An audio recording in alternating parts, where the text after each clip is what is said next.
Filthy, frenzied hyenas, feeding on the flesh wounds of this decaying corpse called Earth. We are the scavenging, laughing cannibals crying inside and crying out, hypocritically for nature's mercy after errors upon errors upon errors of mindless violence. Our reliance on war is damning. How quickly we forget that genocide equals suicide slash biocide slash deicide slash parenticidal attempts to silence God and countless brothers slash sisters slash human beings like me. For if we are all made in God's image, then attempting to put death to each other must be the highest form of blasphemy.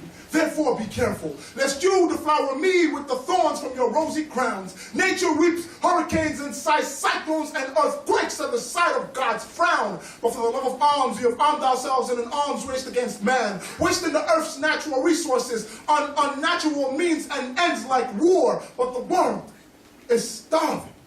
Theoretically, at any moment, 3 billion out of 6 billion people on this planet could starve to death. So if the unequal distribution of the world's material wealth is not weapon of mass destruction, then I don't know what is, because the world is starving and this hunger is man-made. In the poorest countries, hunger stays pregnant while giving birth to AIDS, and by the time the sun trips the moon and night falls on Earth, 50,000 people will have died. So world poverty is biocide, engineered by the powers that be.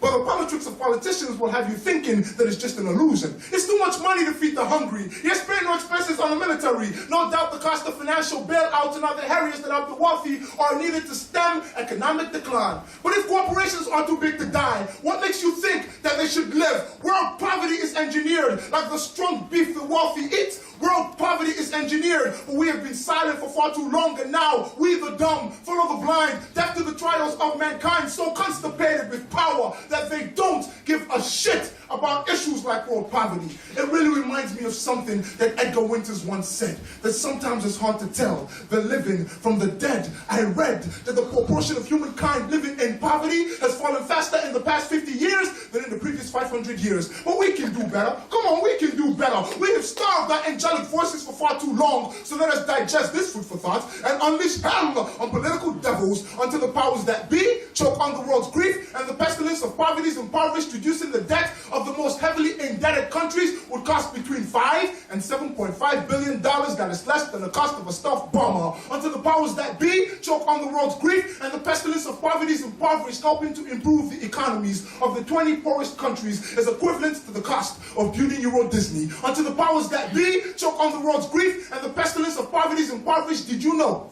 that global military spending stands at well over $1.46 trillion? 3% of that would eliminate world hunger, and 1% halts the spread of HIV/AIDS. Until the powers that be choke on the world's grief, and the pestilence of poverty is impoverished, pummeled, pelted, pounded, powerlessly rendered, and world hunger is no longer, for we have all come together and ended it.